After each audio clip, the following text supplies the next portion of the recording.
This is Bishop Lonnie Braswell. It certainly is a pleasure to be coming to you this week.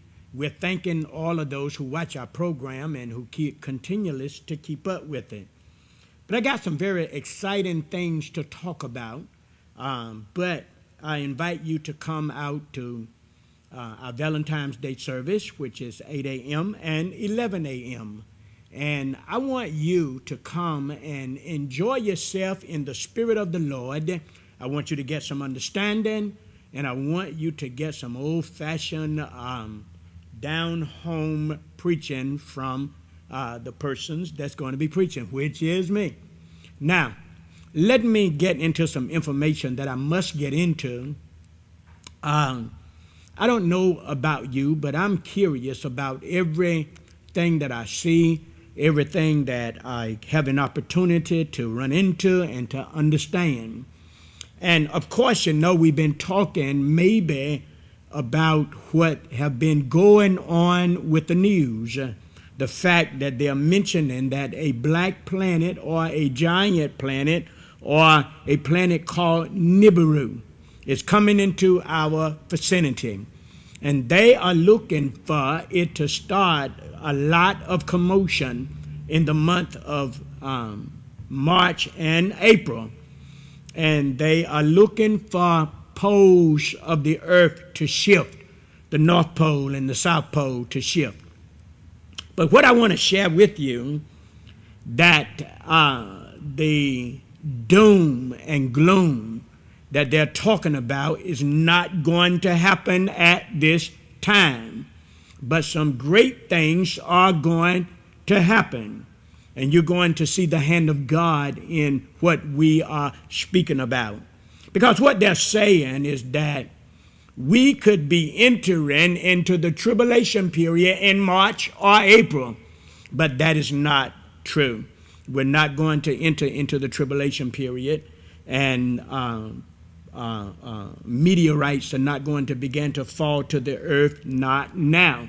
They are mentioned in the book of Revelation, chapter 6 and chapter 8, because in chapter 8 it says, I saw coming from heaven as it were a mountain, and it fell into the waters, and it made the waters become like wormwood, poison, and it fell upon a third part of the sea, a third part of the land. And if it fell upon a third part of the land, it's certainly going to fall upon a third part of the people. And millions would die at that time. But guess what? It is still not time for that to happen. So basically, what I want you to understand is that that is coming, or possibly, and I won't be dogmatic about it, I will say that it is very possible that there is coming a climate change. See, what men have been thinking as global warming is not really global warming that's happening because of man, but it is global warming happening because of God. Because the earth is going to set back up on its axis. Matter of fact, it does that twice a year, but we don't recognize what is happening. That the poles reaches the equiverninox. The old people know about the word equiverninox. And it is when you have a 12-hour day and you have a 12-hour night. And that only happens twice a year, at the spring equinox and at the fall equinox. And that's when the earth is back in its proper place each year. But it do not stay there but one day, twice a year. But what needs to be understood is that the reason there have been what seems to appear as global warming is so that when the earth becomes stabilized on its axis at the point where it was created, and that's your spring equinox and your your spring equinox and your fall equinox. Now, we have the opposite in the summertime. In the summertime, we have the summer solstice, which you have the longest day and the shortest night. And in the wintertime, you have what is called the winter solstice. And the winter solstice is the shortest day and the longest night. They reverse each other because of where they are and where the sun is carrying them. Now, this is what needs to be understood.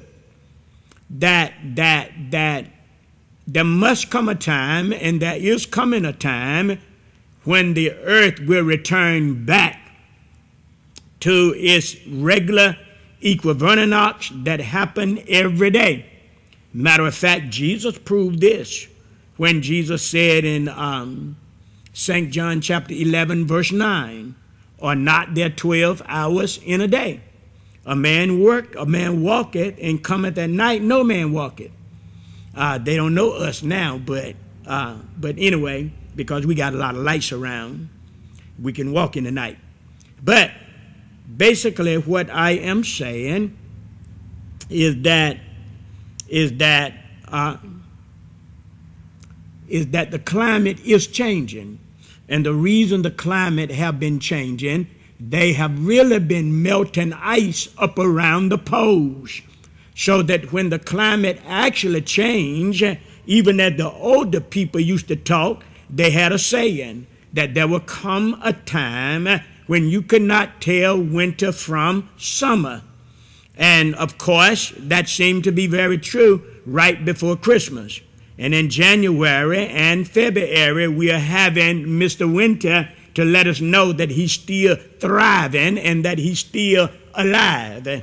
But the time is coming very, very soon, and it possibly could be this year, 2016, that the poles will stay at the equivernance from that time on forever. Now, this is what you have to understand. That when this happens, and you will start to notice that a day will become 12 hours and 12 hours. 12 hours a day, 12 hours of night. And what will be understood is that it's very well possible, and take note, I use the word possible. It's very well possible that March the 15th can begin that day where we are back at the equivernance rather than March the 20th.